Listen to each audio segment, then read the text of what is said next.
Hello' everyone, কি খবৰ তোমালোকৰ? আমি ফাৰ্ষ্ট ল অফ থাৰ্মোডাইনামিক্স পঢ়ি আছিলোঁ হয়নে? তাৰ এতিয়া তোমালোকে চোৱা TS ডায়েগ্ৰামটো আমি পঢ়িছিলোঁ যে TS ডায়েগ্ৰামৰ এৰিয়াত আণ্ডাৰ TS ডায়েগ্ৰাম এইটো কি হৈ যায় along x axis area under TS diagram along x axis আমি কি পাওঁ ৱৰ্ক দা হিটটো পাওঁ হয়নে? এতিয়া তোমালোকে আইচ'থাৰ্মেল প্ৰচেছ যদি চোৱা প্ৰথমটো, তো আইচ'থাৰ্মেল প্ৰচেছত তোমালোকৰ আমাৰ Q is equal to integration TdS বুলি ক'ব পাৰি হা। তো এইটো কোৱেশ্যন গেটত আহিছিলে যেনেকৈ কি আমি জানো যে আগতে আমি কি পাইছিলোঁ Q is equal M C P delta T M C V delta T সেইবিলাক পাইছিলোঁ হয় নাই?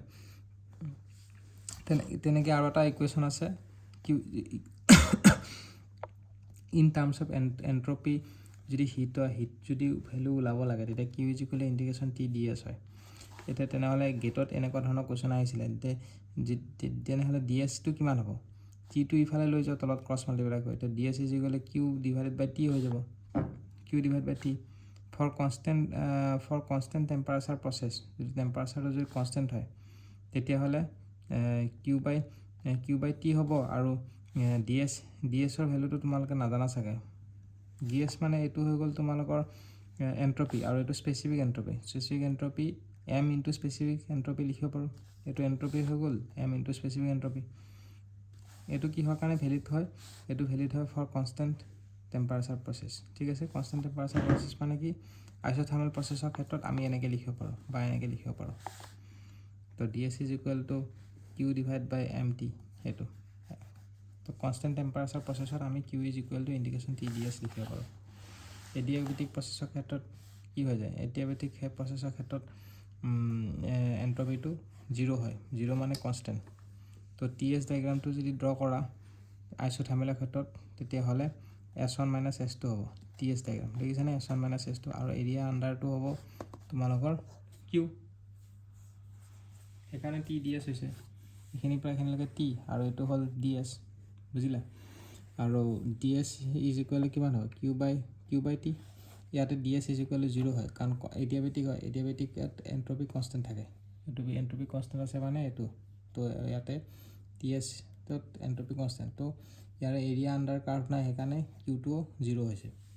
এন্ট্ৰপিও 0, চেঞ্জ ইন এন্ট্ৰপিও 0, কিউও 0। ফৰ কনষ্টেণ্ট প্ৰেছাৰ প্ৰচেছত P is equal to constant, Q is equal MCP delta T আৰু Q is equal to delta H হৈ যায়। তো ইয়াতে Q is equal to MCP delta T আৰু delta H is equal to MCP delta T হয়, সেইকাৰণে constant প্ৰেছাৰৰ ক্ষেত্ৰত Q is equal to delta H হৈ যায়। কনষ্টেণ্ট ভলিউমটো ইয়াতে ইন টাৰ্মছ অফ এন্ট্ৰপি লিখিব নোৱাৰা। কনষ্টেণ্ট প্ৰেছাৰৰ ক্ষেত্ৰত ইন টাৰ্মছ অফ এন্ট্ৰপি তোমালোকে লিখিব নোৱাৰা হা। কনষ্টেণ্ট ভলিউমৰ ক্ষেত্ৰত V is equal to constant, Q is equal MCV delta T আৰু এনেও আমি জানো যে DU is equal MCV delta T. তো সেইকাৰণে কনষ্টেণ্ট ভলিউমৰ ক্ষেত্ৰত Q is equal to delta U হয় আৰু কনষ্টেণ্ট প্ৰেছাৰৰ ক্ষেত্ৰত Q is equal to delta H হয়। এতিয়া গিভছ ইকুৱেশ্যনটো কি হয় চোৱা, গিভছ ইকুৱেশ্যন দুটা ধৰণৰ আছে। তাৰ আগতে এইটো কাৰ্ভটো চাই লোৱা। TS ডায়েগ্ৰামৰ কনষ্টেণ্ট প্ৰেছাৰৰ কাৰ্ভটো এনেকুৱা হয়, কনষ্টেণ্ট ভলিউমৰ কাৰ্ভটো এনেকুৱা হয়। তো কোনটো ওপৰত যাব কোনটো তলত যাব সেইটো জানিব লাগিব। তো TS ডায়েগ্ৰামত এনেকৈ মনত ৰাখিবা, এইটো এক্সপানশ্যনৰ ক্ষেত্ৰত ভলিউমটো ওপৰত যাব, কনষ্টেণ্ট ভলিউমটো ওপৰত যাব, কনষ্টেণ্ট প্ৰেছাৰটো তলত যাব, বুজি পাইছা? আৰু কম্প্ৰেশ্যনৰ ক্ষেত্ৰত তোমাৰ এনেকৈ উল্টা হৈ যাব, কনষ্টেণ্ট প্ৰেছাৰটো ওপৰত থাকিব, কনষ্টেণ্ট ভলিউমটো তলত থাকিব। কিন্তু এটা মনত ৰাখিলে হ'ল আনটো উল্টা হৈ যায়। তো মনত ৰাখিবা কনষ্টেণ্ট ভলিউমটো ওপৰত যাব, কনষ্টেণ্ট প্ৰেছাৰটো তলত থাকিব TS ডায়েগ্ৰামত। ক্লিয়াৰ? এতিয়া তোমালোকে এই ইকুৱেশ্যনটো মনত ৰাখিব লাগিব, গিভছ ইকুৱেশ্যন বুলি কয়। আৰু এইটো ভেলিড হয় ফৰ ৰিভাৰ্চেবল এণ্ড ইৰিভাৰ্চেবল, এইটোও ভেলিড হয় ফৰ ৰিভাৰ্চেবল এণ্ড ইৰিভাৰ্চেবল, বুজি পাইছা? তো TdS ইকুৱেশ্যন, TdS মানে আমি গম পাইছোঁ কি হয়, TdS মানে আমাৰ কি হয়? কিউ হয় নহয়? TdS মানে কি হয়? কিউ হয়, আমি অকণমান আগত পাই আহিছিলোঁ। তো TdS আমি এই ফাৰ্ষ্ট লৰ সেই ইকুৱেশ্যনটোৰ পৰা আহিছে বুলি ধৰি থোৱা। কিউ ইজ ইকুৱেল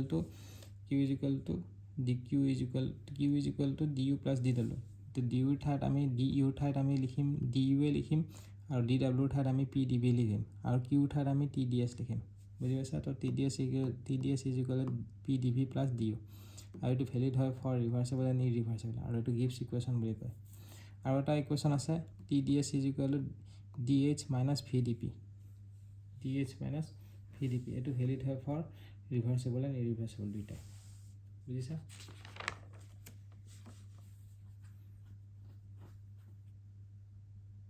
এতিয়া আমি যেহেতু এন্ট্ৰপি পঢ়ি আছো এন্ট্ৰপিৰ তোমালোকৰ কিছু তিনিটা ফৰ্মুলা আছে এন্ট্ৰপিৰ এই এন্ট্ৰপিৰ তিনিটা ফৰ্মুলা মনত ৰাখিব লাগিব যেনেকৈ delta U delta S is equal to specific entropy হয় দেই সেইকাৰণে মাছটো আমি ইনক্লুড কৰা নাই এন্ট্ৰপি যদি চেঞ্জ ইন এন্ট্ৰপি যদি লোৱা তেতিয়াহ'লে মাছটো ইনক্লুড কৰিব লাগিব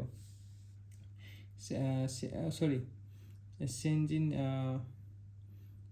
ইন স্পেচিফিক এইটো চেঞ্জ ইন স্পেচিফিক এন্ট্ৰপি হয় সেইকাৰণে আমি মাছটো ইনক্লুড কৰা নাই এনে যদি এন্ট্ৰপি লোৱা তেতিয়া মাছটো ইনক্লুড কৰিব লাগিব বুজি পাইছা তো এন্ট্ৰপি ইজ ইকুৱেল টু কি হ'ব entropy is equal to CV ln T2 minus T1 plus R ln V2 minus V1 হ'ব মানে এইটো এনে ভলিউম আছে না ভলিউম আছে কাৰণে CV লিখিছোঁ কিন্তু CVটো ইয়াতে নহয় CVটো ইয়াতে দিব লাগিব আৰু Rটো ইয়াতে গুচি যাব তো delta S is equal to CV ln এই তিনিটা ইকুৱেশ্যন মই তোমালোকক লিখি দেখাই দিওঁ লিখিলেহে বেছি ভালকৈ মনত থাকিব নিজে লিখি দেখাই দিওঁ তেতিয়া তোমালোকৰ বেছি ক্লিয়াৰ হ'ব হা তো তিনিটা এন্ট্ৰপিৰ ইকুৱেশ্যন আছে তিনিটা এন্ট্ৰপিৰ ইকুৱেশ্যন মনত ৰাখিবা মই যেনেকৈ লিখিছোঁ তেনেকৈ মনত ৰাখিবা এইটো হৈ গ'ল তোমালোকৰ চেঞ্জ ইন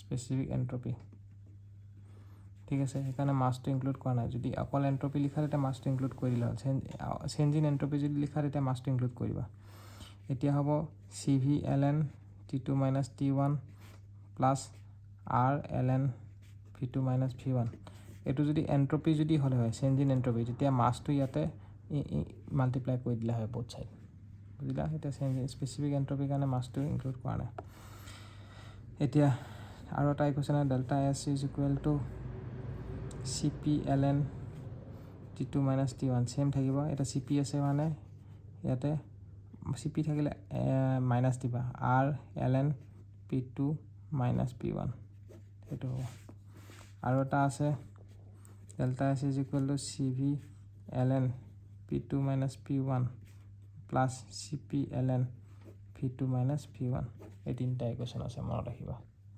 আৰু ডেল্টা S মানে S2 minus S1 এইটো এইকেইটা ভেলিড কিহৰ কাৰণে হ'ব এই গোটেইকেইটা ইকুৱেশ্যন ভেলিড হ'ব ফৰ আইডিয়েল গেছৰ কাৰণে আৰু যদি ডেল্টা S ডাঙৰ Sটো যদি লাগে ডাঙৰ S change in entropy is equal to mass into change in specific entropy এইটো মনত ৰাখিবা তো মাছটো মাল্টিপ্লাই কৰি দিলে হ'ল নেক্সট ভিডিঅ'ত আমি অপেন চিষ্টেমটো পঢ়িম ঠিক আছে